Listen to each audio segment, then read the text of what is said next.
지난해 전 세계 반도체 업계를 뜨겁게 달군 미국 법안 하나가 있습니다. 바로 반도체와 과학법. 미국이 글로벌 반도체 패권을 다시 쥐기 위해서 만든 법안입니다. 이 법안의 세부 조항들이 조만간에 베일을 벗습니다. 천문학적인 보조금 지급을 앞두고 인텔과 마이크론 등 미국 반도체 업계를 비롯해서 애리조나, 오하이오, 뉴멕시코 등 이 반도체 공장이 들어서는 지역들이 굉장히 기대감에 부풀어 있습니다. 하지만 삼성전자와 SK 하이닉스 등 미국에 투자하는 한국 반도체 기업들 사이에서는 오히려 싸늘한 긴장감이 느껴집니다. 미국의 보조금을 받으면 중국에 투자할 수 없는 중국 가드레일 조항 때문입니다. 미국의 동맹들 중에서 중국 내에서 반도체 사업을 가장 크게 하는 나라가 바로 대한민국입니다.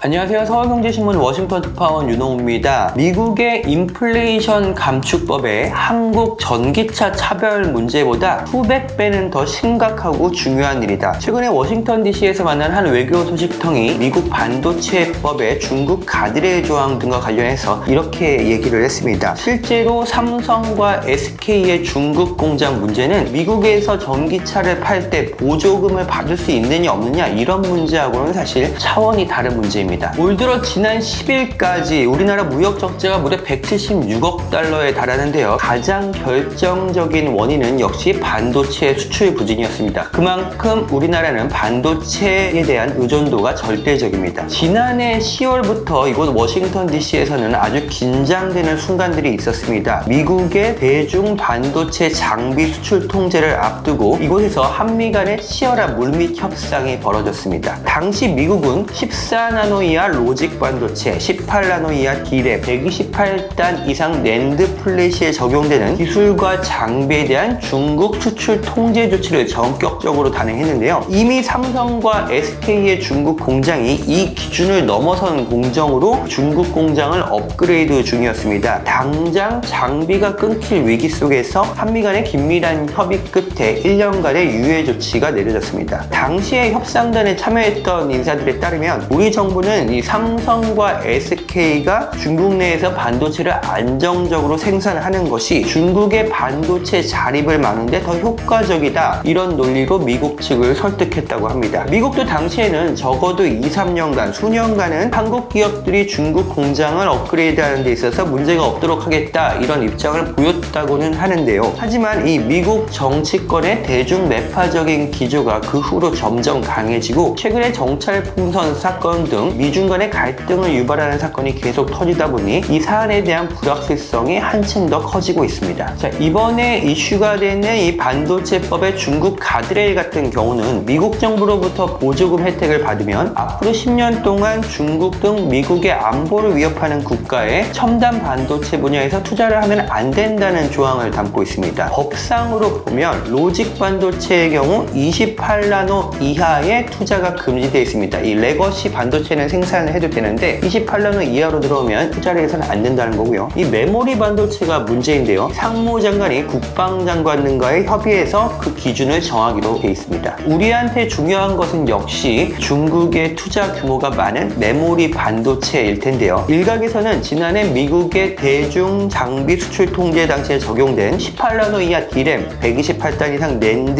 플래시 등이 기준이 되지 않겠냐는 관측도 나옵니다. 물론 미국이 자국의 대규모 수십조 규모의 투자를 하는 삼성전자 같은 회사에 너무 가혹한 잣대를 들이댈 것 같지는 않습니다. 또 지난해 이미 대중 반도체 장비 수출 통제 조치가 한국 기업들한테는 유예가 된 만큼 이번 가드레일 역시 그에 준해서 해결될 가능성이 높을 것으로 보입니다. 하지만 역시 가장 큰 문제는 불확실성입니다. 앞으로 1-2년간 미국의 대중 반도체 장비 통제에서 유예가 된다 해도 그렇다면 그 후에는 몇 년까지나 유예를 받을 수 있을 것이냐, 중국 공장은 언제까지 과연 제대로 운영을 할 수 있을 것이냐, 이런 불확실성이 너무나 높아진다는 겁니다. 삼성전자가 중국 시안에서 생산하는 낸드 플래시 물량이 전체의 30-40%에 달하고요. SK하이닉스도 D램의 절반가량을 중국 우시에서 생산하고 있습니다. 물론 미국의 대중 반도체 제재에 영향을 받는 것이 우리뿐만은 아닙니다. 반도체 장비 강국인 일본이나 네덜란드 같은 경우도 미국의 압박에 못 이겨서 장비 수출 통제에 최근에 동참하기로 했는데요. 일본 도쿄일렉트론의 중국 매출 비중이 한 25%에 달하는 것을 감안하면 이 역시도 적지 않은 피해가 예상됩니다. 하지만 반도체 장비와 이 제조는 근본적으로 업의 성격이 다르다는 점에서 우리 기업이 겪는 리스크와는 비교하기 어렵습니다. 이 장비 산업도 일시적인 타격이 있겠지만 점차 중국이 아닌 곳에 반도체 공장이 지어진다면 그곳의 장비는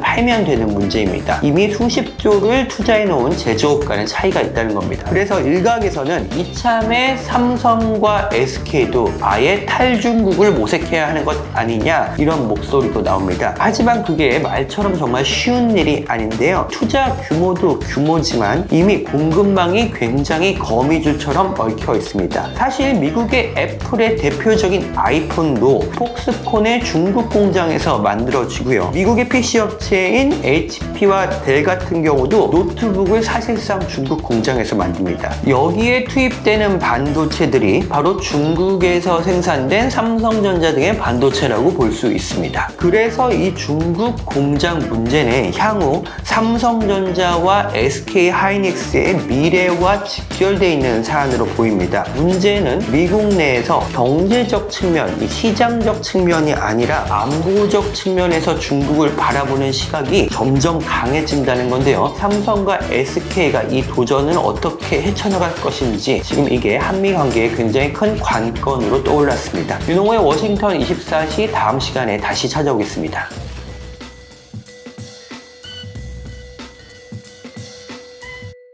이번 편이 도움이 되셨다면 좋아요와 구독 부탁드리겠습니다. 알림 설정까지 해두시면 다음 편도 놓치지 않으실 수 있습니다.